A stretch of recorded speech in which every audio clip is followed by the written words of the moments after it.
కానీ ఆయన జీవితం చాలా అద్భుతమైనటువంటి జీవితం. అయితే ఎప్పుడు తన కోసం, తన కుటుంబం కోసం ఆయన ఎప్పుడు ఆరాటపడలే, తన పిల్లల కోసం ఆరాటపడలే. ఈ ప్రపంచంలో మెజారిటీ ప్రజానీకాన్ని దోసుకునేటువంటి ఒక వ్యవస్థ ఉంది. ఆ మెజారిటీ ప్రజానీకాన్ని ఆ దోపిడీ నుంచి బయటికి తీసుకురావాలి, వాళ్ళు స్వేచ్ఛగా బతికే వ్యవస్థను ఒకటి నిర్మించాలి, దానికోసం నా వంతు పాత్ర పోషిస్తారని చెప్పి నిర్ణయం చేసుకొని పనిచేస్తారు. అంటే ప్రపంచం కోసం, ఒక మనిషి ప్రపంచం కోసం పనిచేయడం అంటే తన కుటుంబం కోసం కాదు, ప్రపంచం కోసం పనిచేయడం అంటే చాలా ఇంట్రెస్ట్గా ఉంటుంది. తను పుట్టిన దేశం నుంచి బహిష్కరించబడ్డాడు, వేరే దేశం పోతానంటే ఈయన వస్తుండంటే అక్కడ బహిష్కరణ.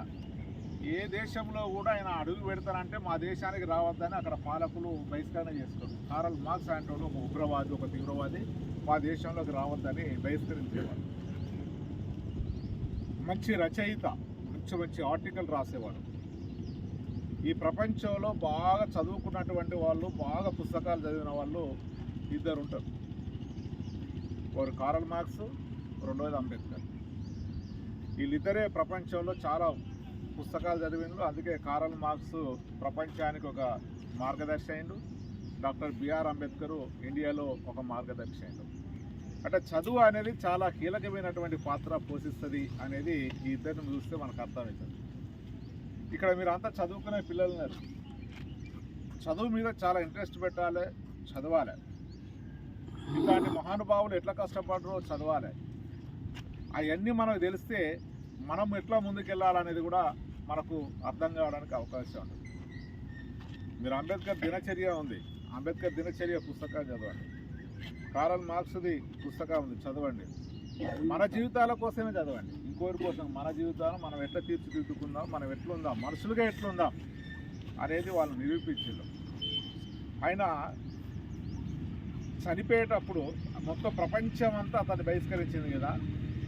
ఆయన చనిపోతే దానం చేయడానికి కేవలము 11 మంది మాత్రమే వెళ్తారు, ఎవరు లేరు దానం చేయడానికి కూడా.